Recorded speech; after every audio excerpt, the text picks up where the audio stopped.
So the next C that we're going to look at is capital growth. Now, I touched on this a little bit in the last section, but I'm going to go through it in a little bit more detail here. So the national growth of the UK housing market over the last 90 years has been, on average, 7.9%.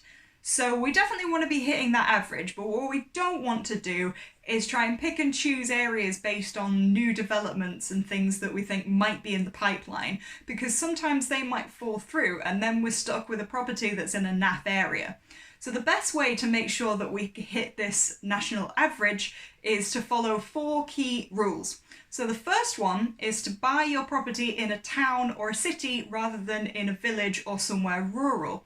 And the reason for this is if a local factory or something like that shuts down in a village, then that's a lot of employment lost for the local area, and the housing market is likely to crash. In a town or a city, there's plenty of industry going on that if 1 or 2 shut down, it's not going to affect the entire town or the city. The second rule is to buy your property close to a great or outstanding secondary school. Now, you can check the Ofsted reports to work out whether the local schools come into that ranking or not.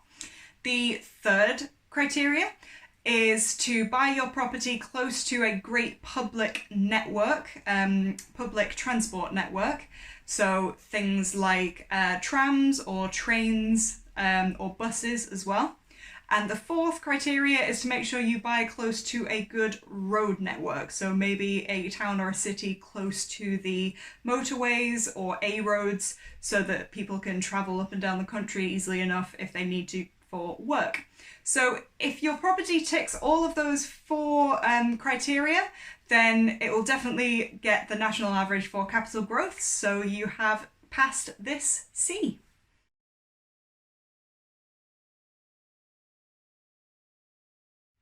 Hi, my name is Sarah and I specialise in serviced accommodation in Cumbria and the north of England. I have experience of over 15 properties in this strategy and an expert team around me to manage large portfolios. I am looking for landlords who would like a long-term corporate tenant with a guaranteed rent every month with no voids, without any extra work and no Section 24 tax to pay. Do you know anyone like this? If so, please get in contact via Facebook, email or phone. Thank you.